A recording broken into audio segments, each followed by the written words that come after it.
중앙동, 금남이동 지역구 출신입니다. 윤석열입니다. 성남시민 여러분 그리고 지역시민 여러분과 한층 여러분 반갑습니다. 또한 늘 우리 시민을 위해서 애써주시는 최부의장과 동료 선배 여러분, 행복한 동남을 만들기 위해서 노력하시는 이재명 시장과 2,500여 공직자 여러분, 신뢰눈과 귀가 되어주시는 언론 관계자 여러분, 항상 감사드립니다. 내년 지방선거가 다가오면서 많은 정치인들이 저를 포함해서 이곳저곳을 기웃기기 시작했습니다. 성남시에도 정치의 계절을 앞두고 정당 공천을 의식하여 그동안에도 민주당 출신 이재명 시장이 하는 사업과 정책을 발목 잡고 지나친 인신공격과 모라토리움 선언을 비판하면서도 뒤에서는 자신의 지역구 사업을 챙기는 이율배반적 모습을 보이면서도 대안없이 시장을 공격하는 데 앞장서는 모습이 참으로 측은하기도 합니다. 이재명 시장 집행부의 건전한 비판과 견제는 당연하지만 반대를 위한 반대가 과연 성남 시민에게 얼마나 유익한가를 생각해 보지 않을 수 없습니다. 과거 지난 8년 동안 성남시를 운영한 전임 한나라당 시장은 다 잘했나요?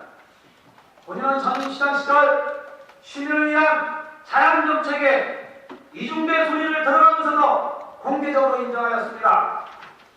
그렇다고 지난 시절 잘못된 정책을 몰라서 지금도 입 다물고 있는 것이 아닙니다.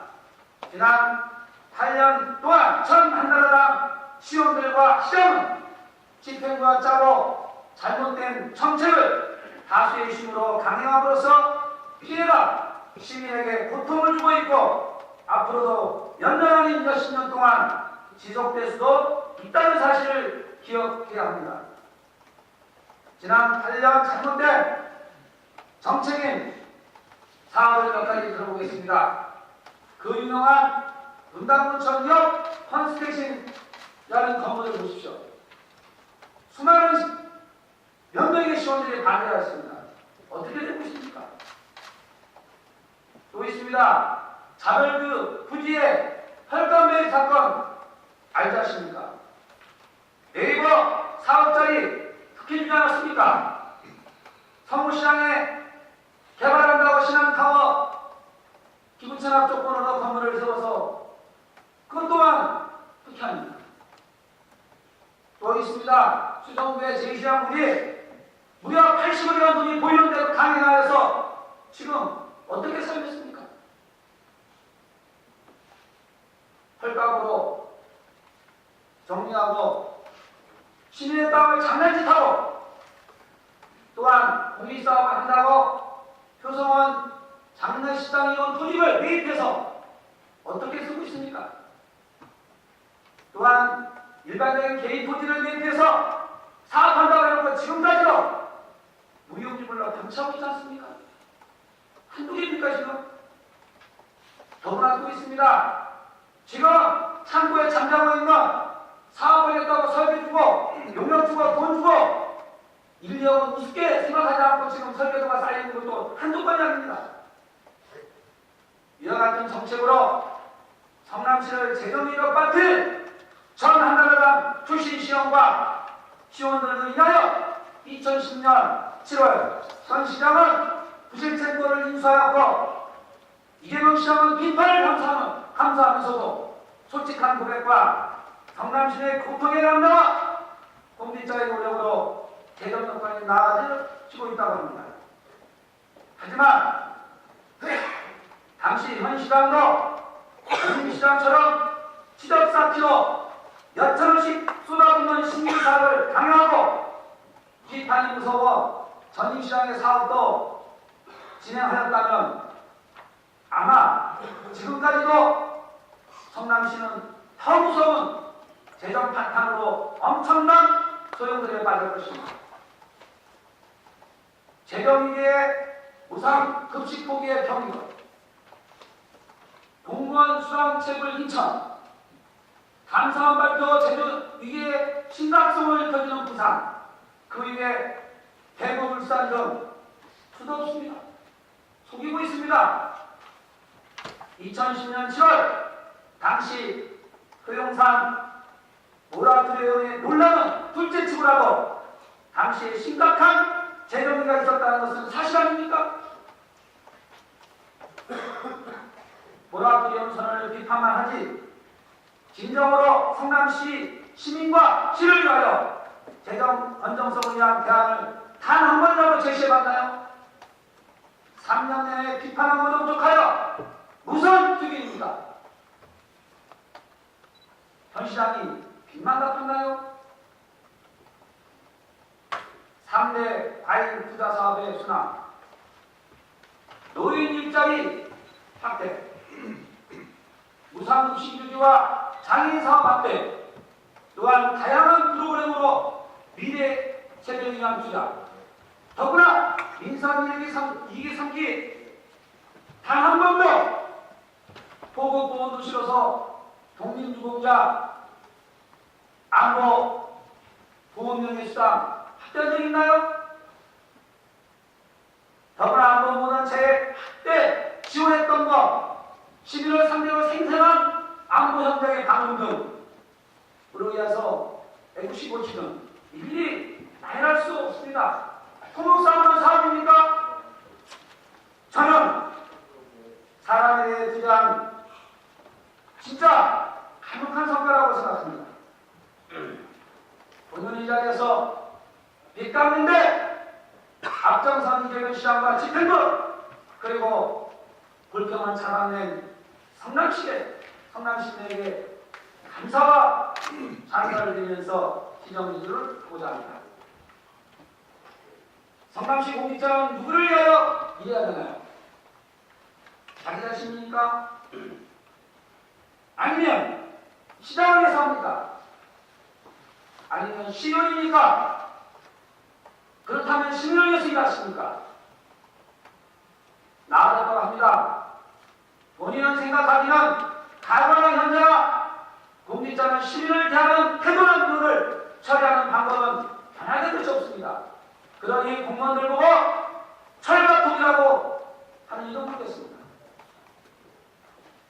나쁜 행정과 착한 행정을 예를 들어보겠습니다. 첫 번째, 민원이 있어 구청에 팀장에 전화했습니다. 시청에서 처리하는 것 같다고 하여 시청 팀장에게 전화했더니 다른 팀장이 틀리라고 합니다. 연결이 들었습니다. 통화했더니 팀장이 있어서 잘 모른다고 합니다. 하여 메모를 남기고 전화를 달라고 하고 끊었습니다. 이후에 전화가 왔습니다. 하였더니 처음 시청에 통화했던 팀장이 억울합니다. 죄송하답니다. 인사이동으로 업무 파악을 못했다고 의원이 한 건의 민원을 위해서 10통 이상의 전화를 했습니다. 과연 소신이었다면 통화를 할까요? 할까요? 두 번째입니다. 생활민원입니다. 구청으로 전화를 했다고 합니다. 담당자가 없다고 조금 후에 전화를 해달라고 해요. 조금 후에 전화를 했더니 출장을 갔다고 합니다. 늦게 들어올 것 같으니 내일 전화를 해달라고 합니다. 다음날 점심 식사 후 전화를 했더니 어제 숙식하고 일찍 들어갔다고 내일 다시 한번 전화를 해달라고 했답니다. 화가 났답니다. 연말이라고 끊어버렸다고 합니다.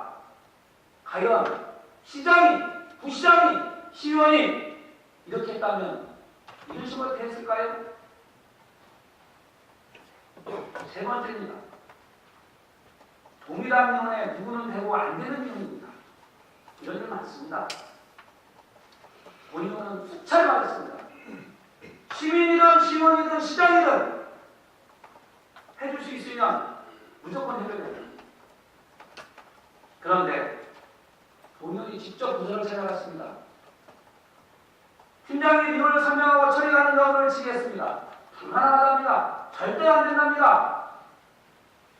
하여 민원인을 제가 직접 찾아가서 죄송하다고 말씀드리고 설명을 해드렸습니다. 그런데 몇 달 후 그 민원이 해결이 됐다는 얘기가 들려서 민원인을 만났더니 진짜로 해결됐습니다.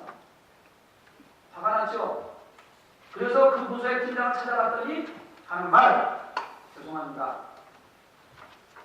어느 분이 얘기를 해서 어쩔 수 없이 했습니다. 황당했죠?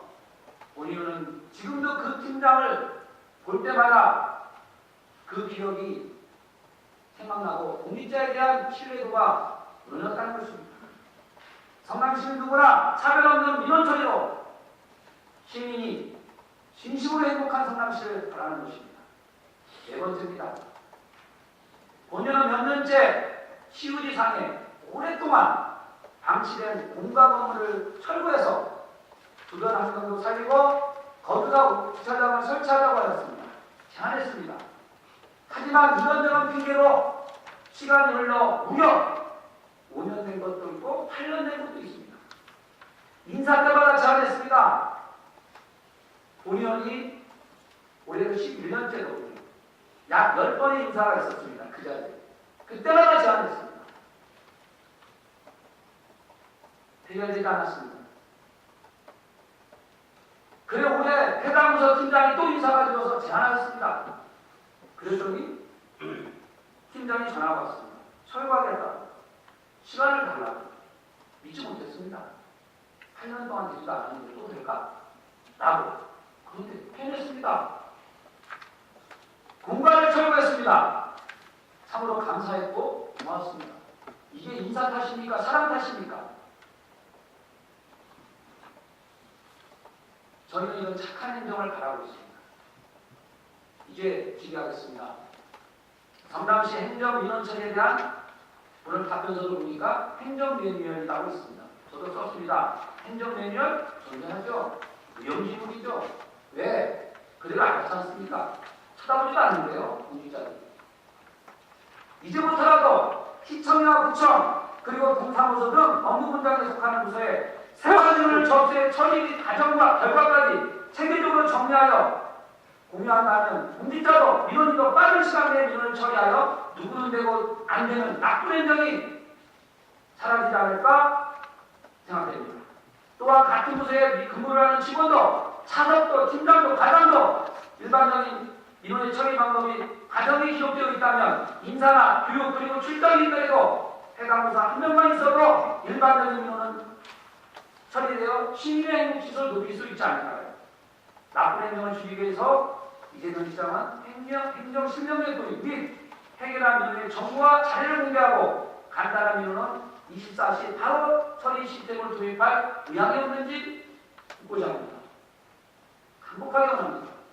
또한 요즘에 현금 영수증 발행하지 않으면 백화점이나 가면 붙어 있습니다. 배상한다고. 저희도 시민의 민원을 대해서 된다 안 된다 결과 처리 이런 것이 미온적인 것을 공개해서 그 공직자의 말 그대로 징계를 주든 아는 조치를 주어도 그분한테 보상을 주든 하는 제도도 도입했으면 좋겠습니다. 다음은 지속되는 국내 경기 침체로 인하여 많은 사람들이 일자리가 없어 방황하고 있습니다. 이에 성남시의 각각의 취약계층 일자리 창출에 대해서 어떻게 하고 있는지 질의를 하고자 합니다. 노인 일자리 중요하지 않습니까? 물론 현 시장이 많이 노력했습니다. 무려 2026년은 전체 인구의 20%가 이를 것으로 추정되고 있고 또한 노인 일자리가 없음으로써 사회적 비용이 발생하죠. 빈곤, 질병, 소외 문제도 있고 그래서 성남시의 노인 일자리 대책과 현행에 대해서 답변을 바랍니다. 여성 일자리도 중요하죠. 이분들 성남시에서 복지나 일자리에 투자를 하고 있습니다. 부족합니다. 미비합니다. 미약합니다. 시장은 고학력 경력 단절 주부대 일자리 사회활동 제공한 기회를 만들어 주시고 특히 여성에 대해서 사회적 기업 창업에 참여할 수 있도록 야를 만들어 주시고 기업가 육성 지원하는 데도 힘써 주시길 바랍니다. 시장은 현재까지 여성 정책과 일자리 국제를 포함해서 말씀드립니다. 앞으로의 계획도 밝혀주시기 바랍니다. 청년, 지금 세계경제와 내수경제 침체로 청년 실조가 많이 늘어났습니다.